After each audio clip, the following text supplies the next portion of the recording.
Whoa, hey, I'm back, and it's been a while. At least I think so? I don't know, everything's been really confusing ever since the incident. But I'm ready to play all of my brand new games. Which one first? Sonic emulated on the 360, or Sonic emulated on the GameCube? It's gonna be tougher to pick than I thought. Emulators, the most hated term with game collectors, which is a little bit ironic since the reason why people collect games is mainly to preserve them. What better way to preserve them than a sketchy ROM site full of viruses that lead to moral and legal questions about your entire life? I emulate a lot to get footage of my handheld systems, and don't ask me where I get the games because I've already got the CIA and KGB after well, you know.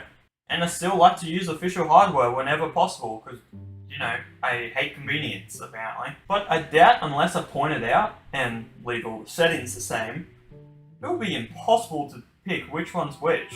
Maybe besides from a couple of texture glitches. Hey, look at these clips I got. One from an emulator and one from official hardware. And if you use official controllers, what's the difference in playing on the actual system? Let's start with the main reason I emulate games, and support every emulator up until the Switch. But nothing past the Switch. I don't support PS5 emulation. It scares me. Having a console downloaded onto your PC. Weirdly enough, I care about this since there's so many games I played as a kid, or heard of an odd, obscured PS2 game that sounds really fun. Let's say I want to play this game, and my PS2 breaks. Just another console broken in my long line of broken consoles. It's a shame, but oh well, I'll just buy another one I guess. Holy crap, when did these consoles get so expensive?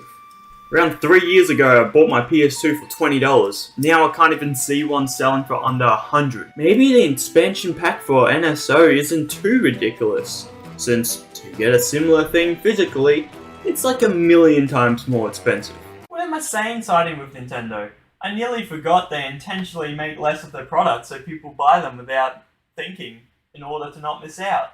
If only there was a way I can still play my games even when my console breaks. Dear God.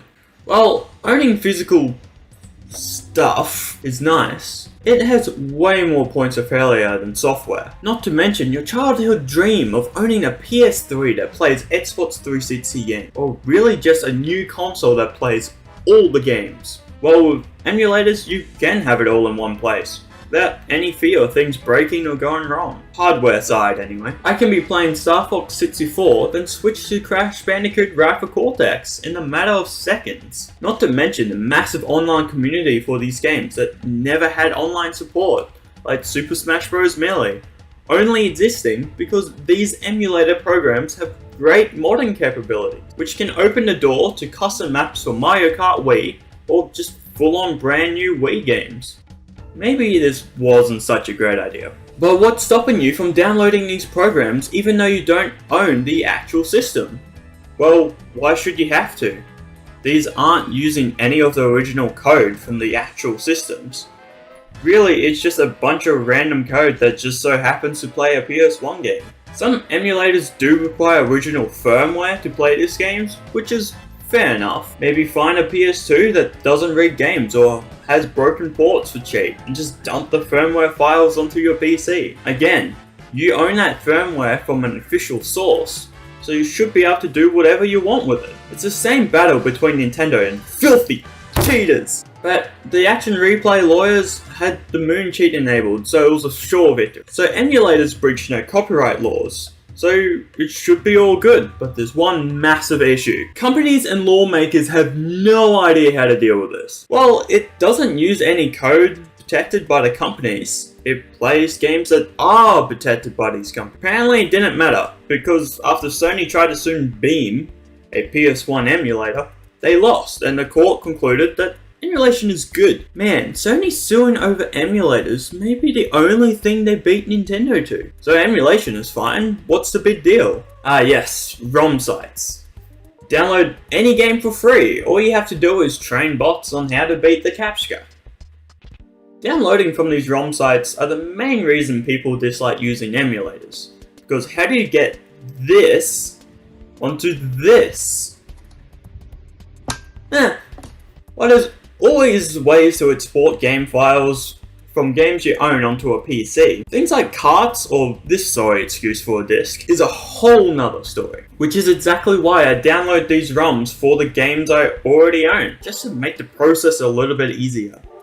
Not to mention, these companies aren't even making money on these games anyway, so who are you pirating these games from? My favourite quote from the PC Master Race Overlord Gabe Newell: "The easiest way to stop piracy is not by putting anti-piracy technology to work, it's by giving these people a service better than what they're receiving from the pirates." Now, I see games like Star Wars Battlefront 2 or Grand Theft Auto 3 always on their sites, but weirdly enough, always a couple pages down from the most downloaded. Personally, I don't feel a need to download these games because I own them on Steam.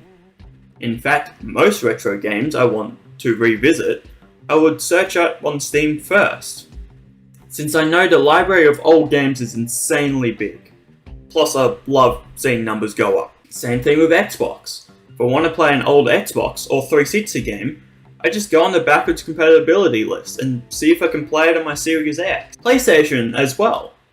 I've nearly memorized the PS2 compatible games list, so they don't check it nearly enough, but if I want to play a Nintendo game that's not on the NES or SNES, I just assume it doesn't exist. And yet they're leading the charge on shutting down ROM sites. Why? If Xbox was doing this, it would make more sense since Xbox brand relies on backwards compatibility, and PlayStation has been trying to get as many systems on newer hardware. But in trying to put as many games on these services, they understand the legal garbage and technical limitations that comes with every game they want to put on the backwards compatibility list. And in a market full of the PS2 and PS3 era remakes and remasters, companies are less likely to license these games out in the chance they do decide to re-release it. But games on the NES and SNES? Yeah, no one's playing these games anymore, whatever Disney tells you. Nintendo tends to rely solely on their own properties, so instead of putting out their older games on a backwards compatibility service, they can just change up a new things and re-release them for full price.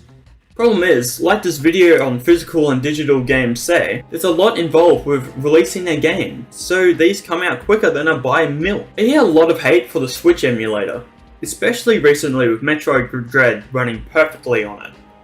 Now the main argument people have is you have to support this game by buying the game, even if you aren't sure if you like it. But here's a counterpoint. Not only is Metroid Dread one of the best selling games recently, and not only is emulation a niche thing PC gamers do, so it wouldn't affect the actual billions of dollars Nintendo is making from its products, but how would someone like me, whose first Nintendo console was the Wii, first Metroid game I heard of was Metroid Other M and Federation Force.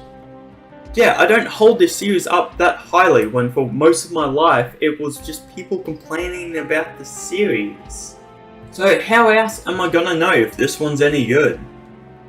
I could emulate older games, but why do that when I can just get the newest game? Let's say I love this game, well now I'm more likely to buy the next one. Isn't that the whole business model of Game Pass?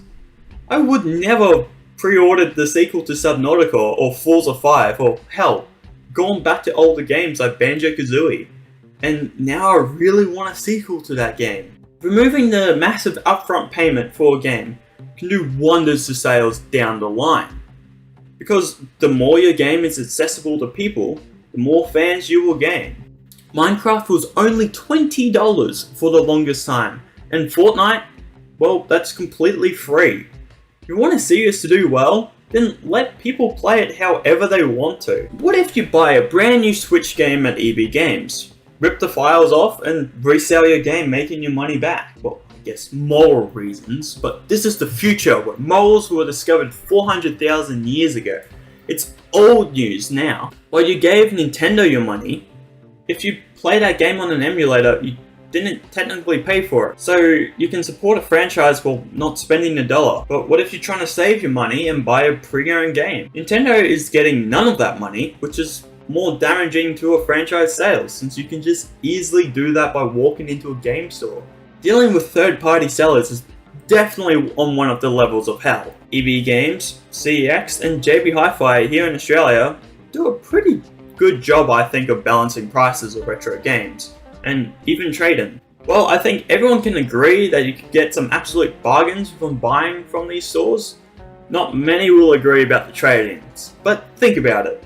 These games take up shelf space in their store that could have been used for something sellable more than FIFA 14, and they have to take any game you give them, no matter the condition. I bet so many games rot in warehouses collecting dust that retailers can't sell, so they have to make up the cost somehow. But I'm talking about eBay sellers.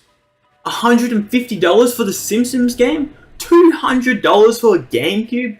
$90 for Little Nightmares on the Switch. Do you not know how to look up a game value inside? Or are you only doing this because you're the only listed? Especially recently, with everyone staying inside due to armies of me hunting down people for resources. People are seeing how big the gaming industry is. And with all these garbage scam rating sites claiming they're beating records with $1 million sales for games that currently are valued at around $30,000, they're pumping the third-party gaming market to insane height. Newsflash, your old games aren't worth anything. Well, some are because of demand, but just because a game only sold 2 copies doesn't mean your game is worth money. Being able to remaster. Honestly, I find this more of a fun side effect from emulation, since just a way to play games is enough for me. But oh man, some of these games look so good.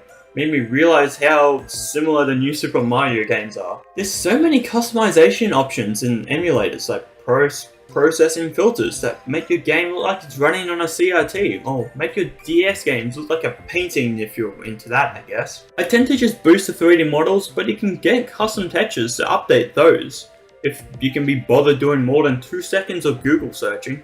Emulators aren't perfect, of course. The human mind is a sucker for historical meaning. I mean, yeah, playing Super Mario Bros. At 4K on a brand new OLED display with a DualSense isn't that much fun, and even confusing on how you got to this point. But plugging in an NES to an old CRT TV and using a 40-year-old controller really immerses yourself in the 80s. But things like Legend of Zelda 4 Swords, or hell, trying to even play Mario Party 4 with friends, it's just so much simpler to plug in my laptop to a TV and use Bluetooth controllers, then having to set up my Wii with its 50 adapters trying to get it somewhat usable on a new TV. Also cheating. The amount of times I've tried to get into retro games and some garbage happens, like map screen looping or enemy off screen killing you.